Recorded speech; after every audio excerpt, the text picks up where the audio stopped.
Because of all the abuse we talked about in the last video, Google had to change and adapt to maintain its spot as the number one search provider. And to do that, it had to clamp down hard on those who were gaming the system and penalize sites that were cheating to get to the top spot. It did this by looking for obviously spammy strategies and de indexing or downgrading the sites. So, sites with keywords in their URL no longer enjoyed the same advantage. Sites with huge numbers of inbound links from low quality websites were de indexed. Sites caught buying links were de indexed. Sites that stuffed keywords were severely punished. Sites that had lots of backlinks with the same anchor text were treated as highly suspect, and the list goes on and on. Meanwhile, Google started to show preference towards sites that were longer, that linked out to other quality resources which previously would have hurt your SEO, and more. These changes came in the form of algorithm updates, which had recognizable animal names and which got a lot of press from the internet marketing community at the time.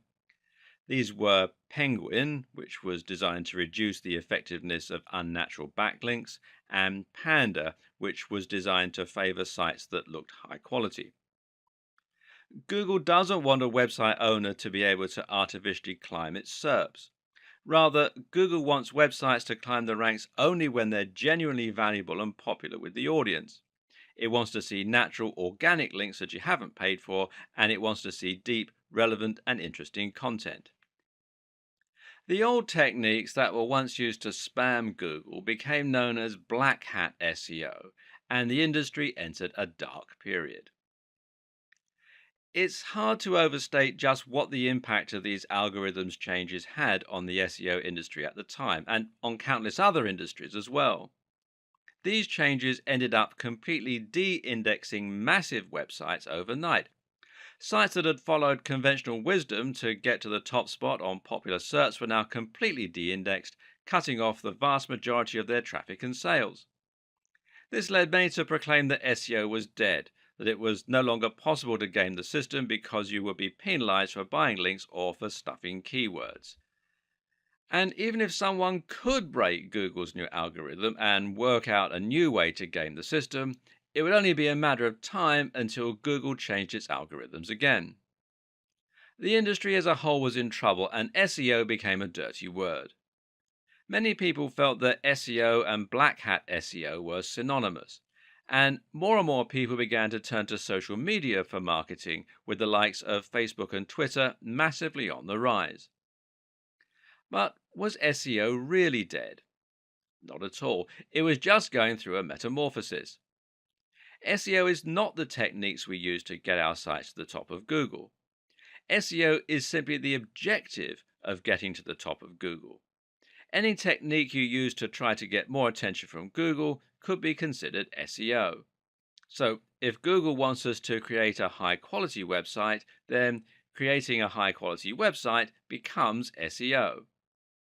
The hard part is just unraveling what Google's idea of a high quality website should look like. Keyword research is still useful, for example, but we now know that Google doesn't want us to overly stuff our websites with those search terms. Instead, the recommendation hovers at around 1 to 2% keyword density. So, if you write a long article and include the search term a few times, that should be enough, as long as it's also in your code a little or in your file name. It's also worth noting that Google looks for keywords in specific places in your content and gives those extra value. Google will consider it a strong sign if your keywords are used in your headers or in the first paragraph of your content. Google also looks for synonyms, though, and related language, which is something that we'll discuss more later on. And it no longer cares about how many links you can get. It cares far more about how high quality those links are. So, if your links are from lots of highly trusted websites, then you'll find it does great things for your ranking. Google is also now looking at things like bounce rates, how long someone spends on your website, and it's looking at how your site renders on mobile and how quickly it loads. You can now get penalized for typos and mistakes. And Google is also looking at social sharing signs. If you have lots of plus ones from Google Plus, for example, then this can have a large positive impact. In short, Google is looking for signs of quality, relevance, and great design. At the end of the day, Google does not care about you as a content creator. You're not Google's customer. Google's customer is the end user who searches for a key phrase because they want to get relevant information or find the answer to a question. So, if you forget the specifics and instead make your aim to deliver high quality content consistently targeted towards a specific subject matter, then your goals will be aligned with Google. That means Google will want to share your content with its users. And it means that each update and change Google makes should actually benefit you as a creator. This is what good SEO is about today. Forget trying to trick Google and instead think about your users and think about working with Google.